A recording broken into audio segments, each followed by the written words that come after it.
بيقول لي مشتقة الدالة دي بالنسبة لدي عند س بيساوي 3. مستر أنا عارفها مقالي، بس ممكن أجيبها بالحاسبة. ممكن، بس تتصرف زي ما بقول لك بالظبط. هتيجي تعمل علامة التفاضل للدالة الأولى. جميل. هنكتبها زي ما هي، إكس تربيع، آدي إكس تربيع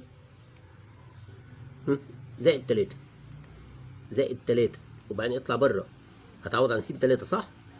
طيب مش تنسى ان احنا المفروض هنقسم الداله الاولى على الداله الثانيه، يبقى على علامه التفاضل مره اخرى، ونكتب الداله الثانيه اللي هي كانت عباره عن جذر اكس تربيع، ادي اكس تربيع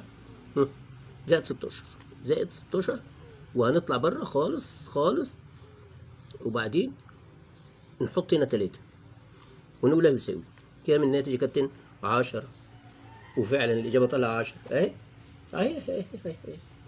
طب يا مستر لو عايز احلها يا عم، هي خلاص ما انت عارف.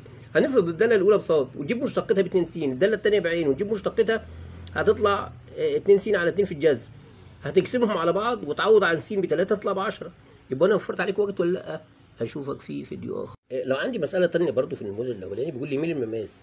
طب ما دي سهله يا مستر، الاولى في مشتق الثانيه زي الثانيه مشتق الاولى. جميل، اسرع بالاله، خليك تخلص الامتحان طويل. نيجي بقى على نعمل علامه التفاضل. ادي علامه التفاضل اهي، وبعدين هنكتب ايه؟ اكس اللي هي السين، وبعدين جنبيها على طول لوغاريتم.